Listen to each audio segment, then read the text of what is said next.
but Peter from the rock non anima Petro Petra, said Petrus a Petra, even as Christ is not so called after the Christian, but the Christian after Christ.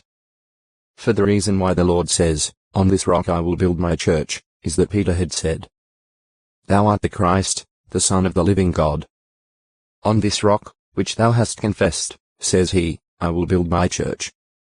For Christ was the rock Petra enumerat Christus, upon which also Peter himself was built. For other foundation can no man lay, than that is laid, which is Jesus Christ. Translated and edited by P. Schaff, 1976. Rod, staff. The Hebrew words shivet and mat middle are frequently translated rod and staff. Shivet has the meaning of a staff, stick, or rod for support and is also rendered crook as a shepherd's crook or staff. Law 27. 32 Possibly because tribal chieftains carried a staff, or scepter, shivet and mat middle. They both also designated a tribe and are so translated. X 31. 2. 18. 1. 29. 18 The shaft of a spear or like weapon was designated by the Hebrew words shivet or etz literally, tree. 2 18. 14.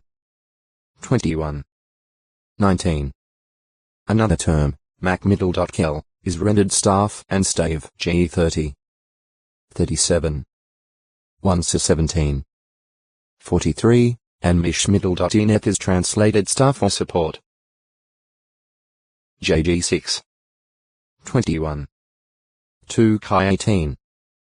21. The Greek word for rod is ribdos, sometimes translated staff. Re 19. 15. Mount 10. 10 Another word, zilom, is rendered staff in some translations. It literally means wood or something made of wood. This word is translated clubs at Matthew 26. 47, 55 and in parallel passages. Uses. Rods or staffs were used for support x 12. 11. Zakat. 4. Heb 11. 21. For defense or protection 2 23. 21. Mount 10. 10. To punish children, slaves, or others x 21. 20 Stick, NW. PR 10. 13. 23. 13, 14. Act 16. 22. In threshing is 28. 27 Both mat middle. And shivet appear in this verse, translated rod and staff, respectively, NW. Compare JG 6. 11. Ru 2. 17. And for reaping olives the 24. 20. Isla 24. 13. Also, shepherds used the crook in leading the flock, to manage and help them. As to selecting animals to be given to the sanctuary as a tithe, the law said, as for every 10th part of the herd and flock, everything that passes under the crook whatever falls under the shepherd's care, the 10th head should become something holy to Jehovah. He should not examine whether it is good or bad, neither should he exchange it. Law 27. 32, 33 It is said that the shepherd stood at the gate of the sheepfold as the sheep were coming out with a piece of cloth soaked in dye fastened to the end of his staff. This he touched to every 10th sheep and set aside the ones thus marked as the tithe. Compare Jer 33. 13. As a symbol of authority. One staff was considered a valuable personal possession, and some staffs were doubtless identifiable as belonging to the individual.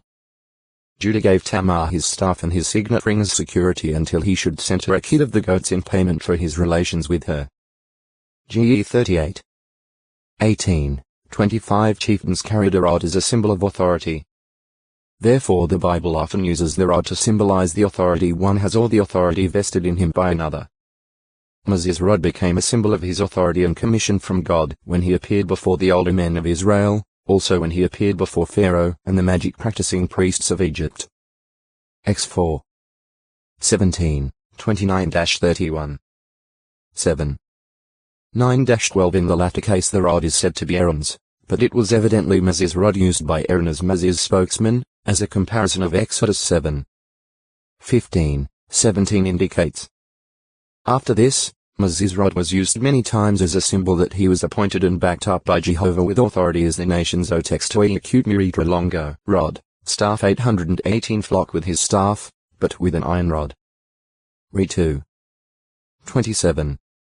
12. 5. 19. 15. The oppressive rod, or staff of rule or authority, that the enemies of Israel wielded over her is referred to at Isaiah 9. 4. 14. 5. God used the nations around Israel, such as Assyria, to execute punishment on Israel for her sins, and in this action those nations were as a rod of punishment, or chastisement, under God's authority or allowance.